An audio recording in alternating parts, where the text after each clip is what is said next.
Assalamualaikum warahmatullahi wabarakatuh. Saya Nima Maharani, NIM 20190410349. Saya akan mempresentasikan tentang penilaian saham dan strategi portofolio saham. Penilaian saham. Yang kita ketahui, saham adalah aset finansial yang dapat dijadikan investasi di dalam sebuah perusahaan. Saham juga dapat diartikan sebagai surat berharga yang menyatakan bukti kepemilikan sebuah perusahaan. Pemilik saham mempunyai hak kepemilikan atas aset yang dimiliki perusahaan. Penilaian saham dilakukan untuk menentukan apakah saham yang akan dibeli atau dijual akan memberikan tingkat return yang sesuai dengan apa yang diharapkan. Adapun jenis-jenis saham, yaitu yang pertama ada nilai buku. Nilai buku adalah nilai yang dihitung berdasarkan pembukuan perusahaan penerbit saham. Yang kedua ada nilai pasar. Nilai pasar adalah nilai saham yang di dalam pasar modal yang ditujukan oleh harga saham tersebut di pasar modal. Yang ketiga ada nilai intrinsik, yaitu nilai saham yang sebenarnya atau yang seharusnya terjadi. Nilai teoritis ini yang biasanya disebut sebagai nilai wajar dari suatu saham. Menentukan nilai intrinsik, terdapat dua pendekatan dalam menentukan nilai intrinsik. Pendekatan tersebut ialah yang pertama, pendekatan nilai sekarang, dan yang kedua, pendekatan rasio harga earning.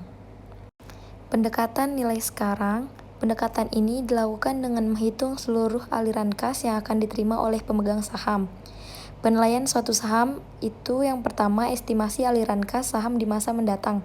Yang kedua, estimasi tingkat return yang disyaratkan. Yang ketiga, mendiskonto setiap aliran kas dengan tingkat diskonto sebesar tingkat return yang disyaratkan. Dan yang keempat, nilai sekarang setiap aliran kas tersebut dijumlahkan. Model diskonto dividen. Model ini digunakan untuk menentukan estimasi harga saham dengan mendiskontokan semua aliran dividen. Model pertumbuhan nol. Model ini diasumsi bahwa dividen yang dibayarkan perusahaan tidak akan mengalami pertumbuhan atau dapat dikatakan jumlah dividen yang dibayarkan akan tetap sama. Yang ketiga ada model pertumbuhan konstan. Model ini bisa disebut juga model Gordon. Model ini dipakai untuk menentukan nilai saham jika dividen yang akan dibayarkan mengalami pertumbuhan secara konstan. Yang keempat ada model pertumbuhan tidak konstan. Asumsi perusahaan akan membayarkan dividen secara konstan dalam menyatakan kadangkala kurang tepat. Kadangkala perusahaan mengalami pertumbuhan yang sangat baik jauh di atas pertumbuhan normal dan sangat menjanjikan selama perubahan tahun. Tetapi makin kesini makin turun. Menentukan return yang disyaratkan. Tingkat return yang disyaratkan merupakan tingkat return minimal yang diharapkan investor sebagai kompensasi atas risiko untuk bersedia berinvestasi. Menentukan tingkat pertumbuhan, yaitu tingkat pertumbuhan ini di masa mendatang tidaklah selalu diprediksi. Analisis sekuritas dan investor memang tidak dapat dengan mudahnya menggunakan tingkat pertumbuhan saat ini atau masa lalu untuk memprediksi tingkat pertumbuhan masa mendatang. Pendekatan price earning ratio.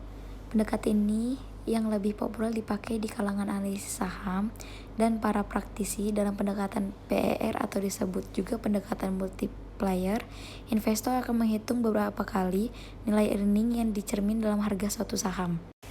Faktor-faktor multiplier earning yang pertama ada rasio pembayaran dividen. Yang kedua ada tingkat return yang disyaratkan investor dari saham bersangkutan.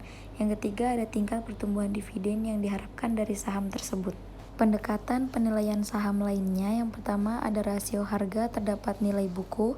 Yang kedua rasio harga terdapat aliran kas.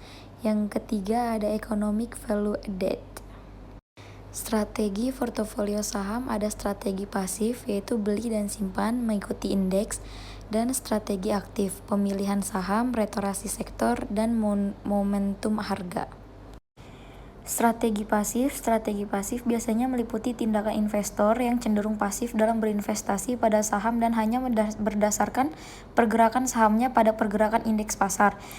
Ya, kalau strategi aktif meliputi tindakan investor secara aktif dalam melakukan pemilihan dan jual beli saham, mencari informasi, mengikuti waktu dan menggerakkan harga saham, serta sebagai tindakan aktif lainnya untuk menghasilkan return normal. Strategi pasif dibagi menjadi dua. Yang pertama, strategi beli dan simpan atau buy and hold. Investor membeli sejumlah saham tertentu dan menyimpannya untuk waktu tertentu. Tujuannya untuk menghindari biaya transaksi dan biaya tambahan lainnya yang terlalu tinggi. Yang kedua ada strategi mengikuti indeks pasar. Investor berusaha untuk berinvestasi pada kumpulan saham-saham yang merupakan duplikasi indeks pasar. Secara real, strategi ini bisa diterapkan misalnya dengan berinteraksi pada reksadana. Manfaatnya, biaya transaksi, biaya pencarian informasi, dan komisi konsultasi menjadi lebih rendah. Adapun strategi aktif, strategi ini ada dua macam. Yang pertama, pemilihan saham.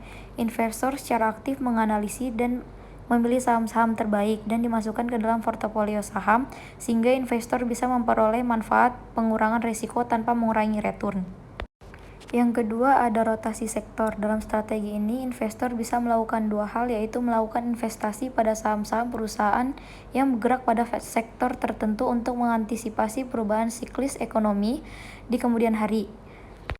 Strategi aktif ide dasarnya adalah adanya kenyataan bahwa pada waktu tertentu harga pasar saham akan merefleksikan penggerakan earning ataupun pertumbuhan perusahaan. Dan yang kedua, ada strategi ini investor akan mencari waktu yang tepat pada saat terjadinya perubahan harga yang bisa memberikan keuntungan bagi investor melalui tindakan menjual dan membeli saham. Dalam mencari momentum yang tepat pada strategi aktif, yang pertama membuat peta pergerakan harga saham selama beberapa waktu untuk meramalkan apa yang akan terjadi pada harga saham tersebut di kemudian hari. Dan yang kedua, ada teknik kuantitatif. Teknik ini lebih canggih dengan menggunakan teknologi komputer untuk menentukan waktu yang paling tepat untuk membeli atau menjual saham.